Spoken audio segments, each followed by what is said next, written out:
Gracias, señora presidenta. Señor Montoro, hemos visto una exposición muy larga por su parte, una exposición que parece, una vez le conocemos y hemos visto otras intervenciones, una figura de ilusionismo retórico, porque ha dado las mismas razones para justificar una rebaja fiscal que las mismas que dio cuando subió también los impuestos. Las mismas razones, los mismos argumentos, y parece que no entra dentro de la lógica justificar con el mismo motivo políticas absolutamente distintas. Lo cierto, señor Montoro, es que todos somos conscientes de lo importante que es una reforma fiscal. Las reformas fiscales, el sistema impositivo, al fin y al cabo, es la otra cara de la financiación de los servicios públicos y de la financiación de los programas de lucha contra la pobreza y la desigualdad. Y a nadie se le escapa que es importante que este sistema fiscal esté a punto en un momento en el que se producen recortes en el sistema público, recortes en sanidad, recortes en educación, recortes en dependencia, recortes en diferentes partidas del gasto social, y en un momento histórico en el que la desigualdad, la pobreza y la miseria se extiende y se dispara de forma verdaderamente indignante. Esta misma mañana, como todas las mañanas que veníamos al Congreso, pues en el centro de Madrid, en la Plaza Jacinto Benavente, había un comedor social, no correspondiente naturalmente a la Administración pública, con más de 200 personas haciendo cola. Esa es la realidad social que vive nuestro país y, por lo tanto, es uno de los motivos que nos deben explicar que necesitamos tener instrumentos suficientes para que esas situaciones no se produzcan, para ir a la raíz del problema, es decir, para ser radical. Y estas situaciones son consecuencia de la crisis económica, cierto es, que a su vez fue consecuencia de las políticas económicas llevadas a cabo en las últimas décadas,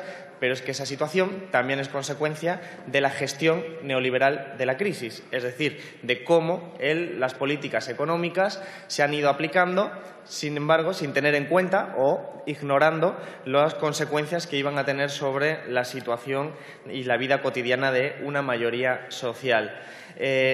El sistema fiscal debe ser progresivo y usted además lo ha dicho, creo que mintiendo porque sus políticas que está defendiendo no respetan nuestra Constitución y nuestro artículo 31.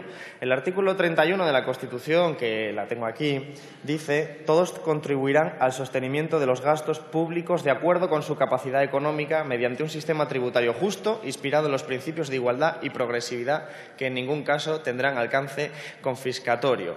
Este artículo, que debería estar por encima del artículo 135, que a efectos prácticos parece que es el único que existe después de la modificación del bipartidismo, dice de acuerdo con su capacidad económica. Y lo cierto es que en España esto no sucede. No sucede ni el alcance de la progresividad, que usted decía que sí sucedía y que a continuación explicaré por qué no sucede y con esta reforma fiscal por qué va a suceder aún menos, pero es que resulta que nuestro sistema fiscal, en su conjunto y particularmente esa reforma, no significa que se cumpla, que todo el mundo cumple de acuerdo a su capacidad económica. Todo lo contrario. Esta reforma fiscal no hace que se cumpla este artículo, sino que va en la dirección contraria. Nuestro sistema fiscal es injusto por su estructura, la estructura del IRPF, la estructura y la relación entre impuestos directos e indirectos, por el fraude, por las oportunidades de elusión fiscal, por los privilegios que se conceden a determinados grupos, especialmente los grupos que más capacidad tienen para hacer uso de la ingeniería fiscal y de la ingeniería financiera, y también por la falta de transparencia. Todas estas razones justifican por qué nosotros decimos que nuestro sistema fiscal es injusto, y esta reforma no resuelve estos problemas, sino que de hecho ahonda en estas cuestiones. Esta reforma fiscal tiene una filosofía política, de economía política, de fundamentalismo de mercado, que es en última instancia lo que viene dominando las reformas fiscales desde los años 80. Matiz arriba, matiz abajo. Rebajas fiscales, regalos fiscales y, en este caso, más a los ricos que a los pobres. Sin lugar a duda, y concretaré ahora por qué nosotros decimos esto. Pero es, en definitiva, un ataque al Estado social. Es como si se hubiera apoderado del bipartidismo, porque efectivamente una parte de su exposición era correcta, a nuestro juicio, y era la que decía que el Partido Socialista también en sus años de gobierno habían rebajado los impuestos. Es verdad, bajaron los tipos del IRPF, los tipos de sociedades, quitaron el impuesto al patrimonio, introdujeron una serie de deducciones y de privilegios a determinados grupos, porque estaban contaminados por el mismo espíritu, el espíritu de Margaret Thatcher, que ahora en Madrid a razón del Partido Popular, tiene una plaza, pero que está también detrás de esta reforma fiscal, que parece realizada por los alquimistas del libre mercado, que empiezan a considerar pues, que son lógicas los argumentos que usted decía y que luego inmediatamente explicaremos, según la cual pues, esta reforma fiscal nos ayudará a salir de la crisis a todos por igual y, naturalmente, llegaremos a un estado de progresión fiscal. En absoluto tiene que ver nada con la realidad de esas cuestiones. Su reforma fiscal, su regalo fiscal, significa que los pobres, muy pobres, no lo van a notar, porque usted sabe perfectamente que hay más de 11 millones de españoles que no declaran el IRPF por razones de ingresos insuficientes y, por lo tanto, cualquier modificación en la estructura de los tipos impositivos del IRPF no les afecta ni para bien ni para mal. Sin embargo, sí les afectan a esos más de 11 millones de españoles pues, que se mantengan la subida de los impuestos indirectos. Por lo tanto, es falso que la parte más pobre de nuestra sociedad se vea beneficiada por la reforma fiscal. Pero después encontramos una modificación de los tramos que hace que los tramos más altos, que las rentas más altas, se vean espectacularmente beneficiadas en comparación con los tramos intermedios. Ese es un dinero ocioso, en lo que usted dice retóricamente que es dinero que va al bolsillo para tener autonomía y decidir el futuro de España. Esa retórica grandilocuente significa que el dinero que antes se dedicaba al Estado social, a la financiación de los servicios públicos, ahora en mayor cuantía para los ricos se va a quedar ocioso y, según usted, se va a dedicar al consumo, lo cual justificaría el crecimiento económico. Ese es el argumento macroeconómico que se encuentra detrás y que para nosotros es radicalmente falso. Esta reforma fiscal mantiene la brecha entre las rentas del trabajo y las rentas del ahorro. Mantiene la brecha, la profundiza y, en ese sentido, produce una discriminación nociva para el sistema fiscal. Las deducciones a los grupos privilegiados también continúan y estas deducciones a los grupos privilegiados son instrumentos perfectamente posibles de usar por las grandes fortunas y las grandes empresas, pero no por cualquiera. La ingeniería fiscal, que es la que provoca que al final los tipos efectivos que se pagan sean totalmente diferentes entre los de arriba y los de abajo. Una pequeña y mediana empresa, paga de media un tipo efectivo del 18%. Una gran empresa puede pagar de tipo efectivo un 10% o menos. Lo mismo ocurre con las familias. Pero también ocurre, si todavía vamos un poquito más allá, y vamos a aquellos delincuentes que se aprovecharon de su mecanismo de la amnistía fiscal y al final acabaron pagando ya no un 10%, sino un 3% en algunos casos. Es decir, que en la práctica lo que es el tipo efectivo, los más ricos, los que más oportunidades tienen para utilizar la ingeniería fiscal y la ingeniería financiera, se han beneficiado del sistema para contribuir lo menos posible.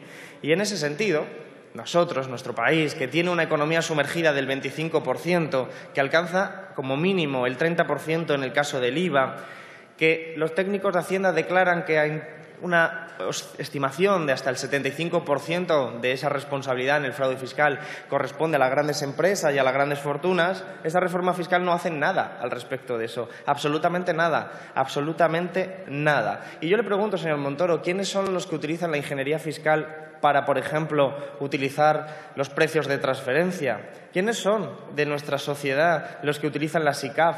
¿Quiénes son de nuestra sociedad los que utilizan el instrumento de las empresas de tenencia de valores extranjeros?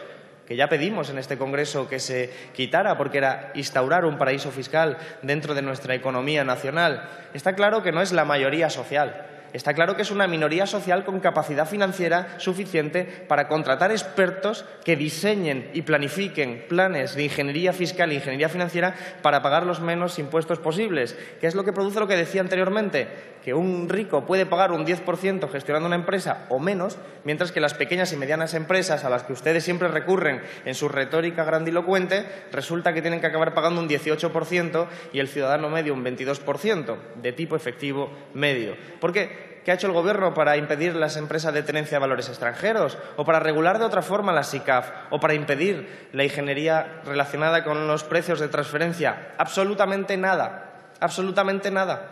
Y eso es lo que explica que esta reforma fiscal absolutamente regresiva en la práctica pues se pueda evaluar en su conjunto como un sistema regresivo.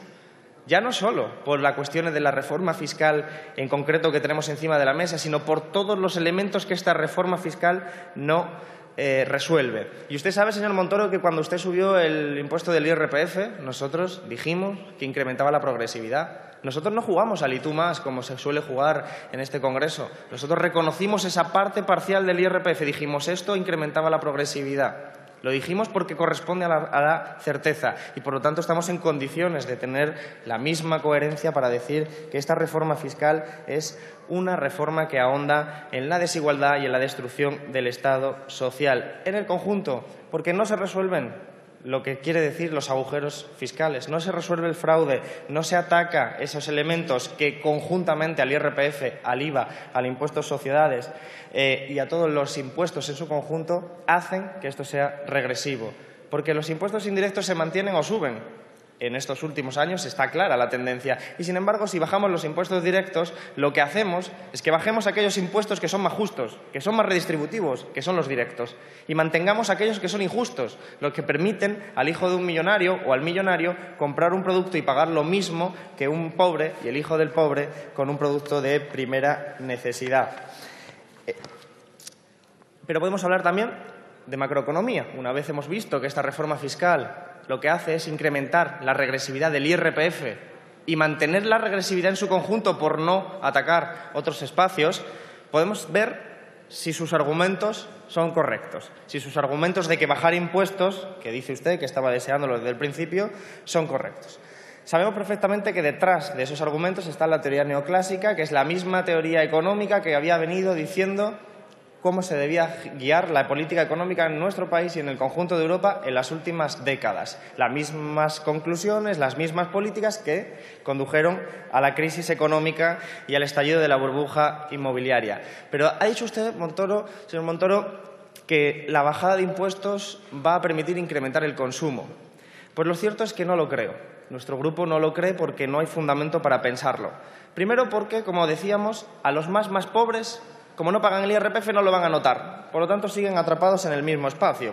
Pero resulta que es que a los que más se le bajan los impuestos son a los más ricos. ¿Y los más ricos qué hacen con ese dinero? ¿Qué hacen con ese dinero? ¿Consumen? No, porque como sabemos perfectamente, los más ricos ya tienen satisfechas las cuestiones de consumo. Algunos pueden consumir un poquito de lujo, efectivamente, pero la inmensa mayoría, según los datos, dedican ese dinero a la inversión en el sistema financiero, a la especulación, a los diferentes mercados financieros, el mercado de deuda privada, el mercado de derivados, el mercado de futuros, ese dinero ocioso que usted está quitando de financiar el Estado social y que deja que lo tengan las grandes fortunas en su bolsillo, ese dinero no va al consumo de la pequeña y mediana empresa, no va a estimular el crecimiento económico, va a especular en el mercado financiero. Pero ¿qué ocurre con aquellos tramos intermedios a los que usted también le deja que tengan un poquito más de dinero que, naturalmente, nunca olvidemos, deja de financiar el Estado social? Pues ocurre que en un contexto como el nuestro de endeudamiento privado tan elevado, tampoco es un dinero que vaya al consumo, es un dinero que va para pagar deudas. Es un proceso de desapalancamiento que va muy lento en España y que va a impedir que ese dinero vaya al consumo. Va sencillamente al banco a poder devolver las deudas. De modo que usted va mermando la garantía de poder mantener el Estado social sin conseguir estimular la economía. ¿Sirve, sin embargo, para las empresas bajar el impuesto de sociedades y seguir generando espacios en los que paguen menos impuestos? A la mayoría de las empresas podríamos utilizar el mismo argumento del desapalancamiento privado.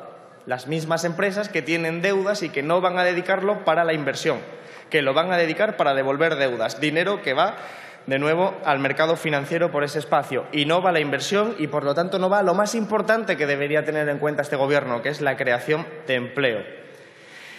Podríamos ver también por qué no van a la inversión. Y vamos a los datos, señor Montoro. El porcentaje de la renta empresarial que se dedica a los impuestos es de media un 12%. De media un 12%. Y el porcentaje de la renta empresarial que va a dividendos alcanza el 50%. Es decir, por mucho que usted baje los impuestos, por mucho que el Banco Central Europeo le dé dinero gratis a las empresas, estas empresas no invierten. Y no invierten por una cuestión que ya se estudió en teoría económica, que se llama la trampa de la liquidez. Y es que mientras la demanda interna esté hundida, Usted le puede bajar todos los impuestos que quiera a las pequeñas y medianas empresas y a las grandes empresas especialmente, y puede darle el dinero incluso gratis, pero no va a invertir. No hay condiciones para invertir, porque ustedes se han cargado con las políticas de austeridad la demanda interna, porque se empobrece el consumo, se empobrece el mercado interno, lo empobrece el propio Banco Central Europeo, lo empobrecen las políticas de austeridad. Son incentivos. Da igual lo que usted pueda bajar de impuestos. Simplemente va a machacar el Estado social y no va a estimular el crecimiento económico. Y si de verdad le preocupara, pues tome medidas para que el dinero sobrante de esas empresas no vaya a repartírselo entre los propietarios y sí vaya a la creación de empleo. El dinero, en ese sentido, se está fugando. Y usted decía, también ha dicho que es en su intervención ha dicho que es una buena noticia la revalorización de la bolsa. Una buena noticia la revalorización de la bolsa. En realidad, es la consecuencia lógica de generar burbujas en el mercado financiero. Si usted le da más dinero, o mejor dicho, le concede regalos fiscales a las grandes fortunas y ese dinero no va al consumo y al mercado interno, va al mercado financiero, va a especular en bolsa, produce subidas en la bolsa. Si además tiene de compañero a Mario Draghi dando dinero al mercado financiero, lo que tienes es una especulación y una economía de casino que genera burbujas, que genera una realidad problemática, que es una crisis profunda en el futuro. El Banco Central Europeo trata a España y a cualquier Estado como si fuera una pyme. El Banco Central Europeo, y usted alguna vez lo ha dejado entrever, otras veces ha mantenido un discurso distinto en su línea, el Banco Central Europeo trata con mucha mayor benevolencia a las grandes empresas financieras que a los Estados. De la misma forma que trataría a un Estado como puede ser el español, al que al final lo que hace es, por métodos indirectos, intentar facilitarle la vida, entre comillas, pero a los bancos y a las grandes empresas financieras se la facilita de una forma mucho más directa. Todo eso tiene que ver con esta reforma fiscal. Todo, absolutamente el conjunto, porque usted está argumentando que bajar impuestos es bueno, usted está viniendo a decirnos que el sacrificio de dejar de financiar el Estado social merece la pena porque se produce crecimiento económico a través del consumo y de la inversión. Y eso no es cierto. Eso no ha sido cierto en ningún caso, y menos en un contexto como el actual en el que se están generando esas burbujas. Pero usted también decía y ha justificado la rebaja de los costes laborales, es decir, la rebaja de los salarios, incluso a través de la rebaja de las cotizaciones sociales, también parte de esta reforma fiscal. Rebajar las cotizaciones sociales es rebajar los salarios. Hay que decirlo de una forma muy clara, rebajar los salarios. Eso es lo que hace este Gobierno, en este caso de forma directa, a través de la reforma laboral de forma indirecta. Y usted dice que eso es bueno para incrementar la competitividad de las empresas españolas. Según el Ministerio de Exteriores y el Ministerio de Comercio y la Secretaría de Comercio, solo el 4% de las empresas españolas exportan productos, solo el 4%. Es verdad que en los últimos años ha habido un incremento de las exportaciones, pero derivado de dos cosas, según todos los estudios académicos. Primero, de liberar los inventarios. Todo el inventario que se había quedado se está liberando actualmente. Y, en segundo lugar, del desplazamiento de la venta desde el mercado interno al mercado externo. Es decir, frágiles cimientos para una recuperación y para justificar una recuperación económica en ese sentido. El 4% es el número de empresas que exportan en España. Y usted ha dicho que hay que mejorar la competitividad, pero también sabe que la cuota exportadora de las empresas españolas ha sido, desde hace muchos años, el 1,7.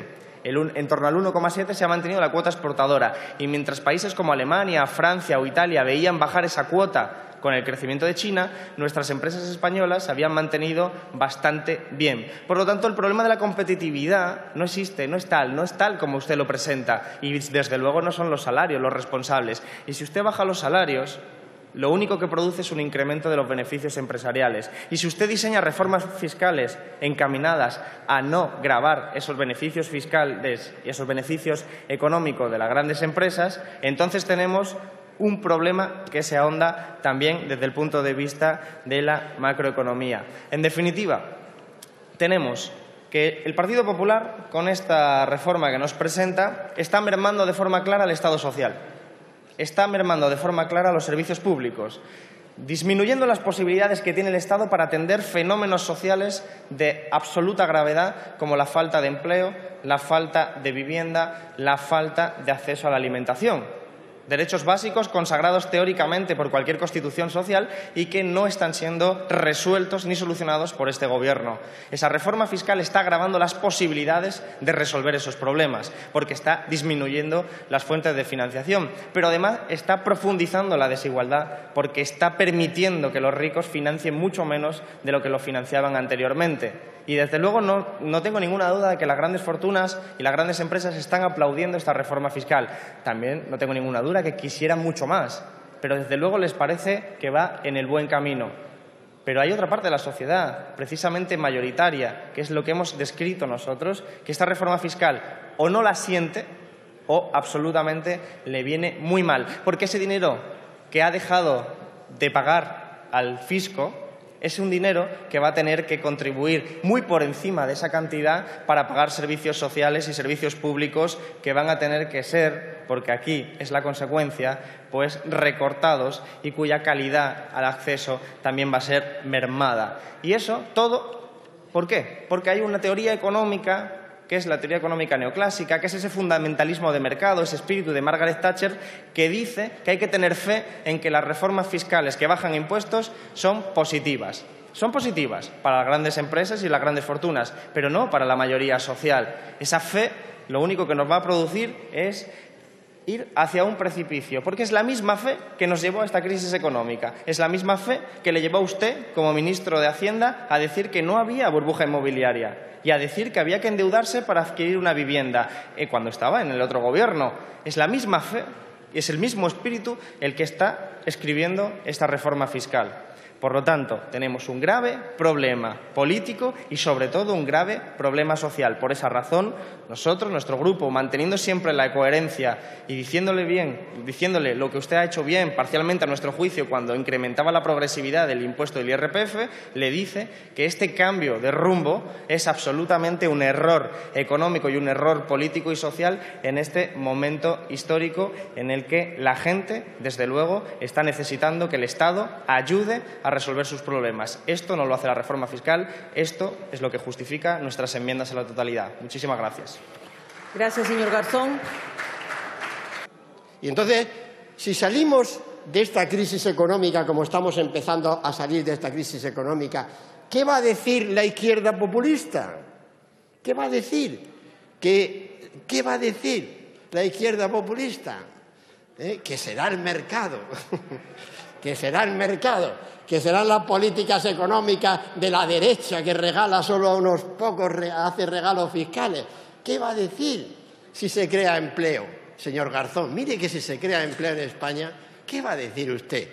¿Qué va a decir usted y los nuevos socios políticos a los que se va apuntando? ¿Qué va a decir? ¿Qué va a decir? Que decenas de miles de explotadores están buscando a los trabajadores. Eso va a decir el discurso del siglo XIX, que es exactamente, señor Garzón, el suyo, el discurso del siglo XIX, sobre las oligarquías, la crisis del mercado, todo muy original, todo realmente auténtico, todo es contubernios para que unos cuantos dominen a la gran sociedad, al resto, todo muy original. Eso no estaba en los escritos realmente de los que vaticinaban la crisis del sistema capitalista desde hace ya 2 siglos. Es que es así, estaban en esos escritos. Y a partir de esos escritos, sí es verdad, triunfaron determinadas tesis, las tesis que han arruinado a media humanidad, que han reprimido las libertades como nunca hubo una represión de libertades y que ahí sí se generó la mayor desigualdad, que es la pérdida de la condición del ser humano en términos de ser incapaz de generar riqueza a través de su iniciativa y vivir en una sociedad democrática, eligiendo cuál debe ser su destino, que, por cierto, nunca debe ser sustituido por el destino del partido. Nunca, nunca. Tienes razón. Señor Montoro, en estos 5 minutos intentaré responderle a algunos de los elementos que usted ha puesto encima de la mesa. Decía Marx que si la esencia y la apariencia coincidieran, no haría falta la ciencia. Esto es una razón muy evidente. La economía está creciendo de la misma forma que el Sol gira alrededor de la Tierra o que la Tierra es plana. Usted no está haciendo ciencia, usted tiene fe. Usted todavía no ha descubierto a Copérnico y, por lo tanto, usted viene a preguntarnos, ¿es cierto que las exportaciones, es cierto que determinados indicadores? No es cierto. Eso es la apariencia. Para llegar a la esencia, para hacer un análisis riguroso, analítico, que nos lleve a la realidad, hace falta hacer mucho más que mirar los indicadores. Porque a los economistas, y usted lo sabe perfectamente, nos han enseñado a torturar las estadísticas hasta que confiesen lo que quieren. Y eso es lo que usted hacía precisamente cuando gobernaba en los tiempos de la burbuja inmobiliaria y justificaba la no existencia de la burbuja inmobiliaria y justificaba la dinámica que nos ha traído hasta aquí. La apariencia, la fe, la falta de análisis riguroso. Nos acusa de tener un discurso del siglo XIX. Usted, quien cree en la mano invisible y en la fe del libre mercado, esbozada por primera vez por Adam Smith en el siglo XVIII. Por lo tanto, su discurso, su argumento, su filosofía política es previa a cualquier discurso esbozado aquí en sentido contrario. No es una cuestión de antigüedad, es una cuestión de si describe lo que está sucediendo. Y lo que nuestro discurso, que subyace detrás siempre un análisis riguroso, es exactamente al que nos hemos remitido y el que nos da coherencia. Yo no tengo ningún problema en aceptar que soy anticapitalista, pero es que parece que a usted se le ha olvidado que estamos en una crisis capitalista. No es una crisis socialista, es una crisis capitalista. Por lo tanto, no hay ningún temor en decirlo, en que la dinámica del capitalismo nos ha traído a esta crisis. Y, desde luego, nuestro grupo va a dejar que usted juegue al ping-pong con el Partido Socialista en torno a cuáles fueron las causas de la crisis. Nosotros siempre hemos sido coherentes en nuestro discurso y en nuestro programa. Nosotros decíamos lo mismo antes y después. Nosotros no hacíamos ese populismo ni oportunismo electoral que llevaba al cheque bebé o llevaba a las rebajas fiscales como ahora hace el Gobierno del Partido Popular. Nosotros no hemos mantenido nunca eso. Y nosotros, por cierto, no es que seamos un discurso o una formación antisistema. Es que precisamente en este momento, en esta enmienda a la totalidad, lo que venimos a defender es el sistema frente a usted, que es el antisistema. Porque usted es el antisistema porque está destruyendo el Estado social con sus rebajas fiscales. Usted es el antisistema porque está mermando la capacidad de luchar contra la desigualdad, la pobreza y la miseria. Porque está desvalorizando ese Estado social. Porque está quitándoles instrumentos al Estado y concediéndoselo a las grandes empresas y a las grandes fortunas. Por eso nosotros, en este momento, en este contexto, somos el sistema, los defensores del sistema público, del sistema impositivo justo, eficiente y progresivo. Los defensores de la Constitución y su artículo 31, mientras usted es el defensor de la Constitución solo y exclusivamente del artículo 135. Señor Montoro, nosotros no somos partidarios de subir los impuestos. No. Nosotros llegamos a perfilar mucho más. Queremos bajar los impuestos de los productos básicos. Nosotros nos gustaría bajar los impuestos del IVA. Nosotros nos gustaría bajar los impuestos de los pañales. Nosotros nos gustaría bajar los impuestos de aquella gente que consume, que pertenece a la mayoría social empobrecida. Y nos gustaría, eso sí, subírselo a quien más tienen, para cumplir la Constitución, para cumplir los principios de progresividad y equidad. Eso es lo que nosotros queremos hacer. No cabe un maniqueísmo, no cabe reduccionismo, no cabe esa realidad. Y dice usted que no existe los ricos, los pobres, la oligarquía. La realidad creo que le demuestra lo contrario. Y además no hace falta que nos remitamos a discursos de ninguna naturaleza ni a determinados programas económicos. Warren Buffett, multimillonario, precisamente no socialista, llegó a decir que claro que existe una lucha de clases, una guerra de clases en terminología inglesa, y que era su clase, la clase alta, la que iba ganando. Esos reconocimientos no son puramente anecdóticos o ocasionales, son el reflejo de una realidad que existe. Y en este país sí existe una élite económica y una élite política. Y sí existe una mayoría social que está sufriendo especialmente la crisis y que los millonarios crecen, su fortuna se eleva, se dispara, mientras la mayoría social permanece sufriendo los efectos de la crisis y de la gestión neoliberal que hace este Gobierno. Y finalmente, nuestra enmienda, claro que tiene prejuicios ideológicos, pero es que la política es ideología, su reforma fiscal es ideología, su reforma fiscal tiene prejuicios ideológicos. No disfracemos de neutralidad ideológica lo que no es nada más ni nada menos que un modelo de sociedad. Lo que ocurre es que el modelo de sociedad que representa su reforma fiscal, sus regalos fiscales, es la que corresponde a un modelo social ampliamente regresivo, a un modelo social que nosotros vamos a combatir y que nosotros, con nuestra coherencia, con el uso de la ciencia económica, intentamos impugnar y defender. Eso es lo que nosotros hacemos. No jugamos al ping-pong, no hacemos apariencia y no hacemos discursos oportunistas electoralmente. Muchas gracias. Muchas gracias, señor Garzón. La palabra ahora.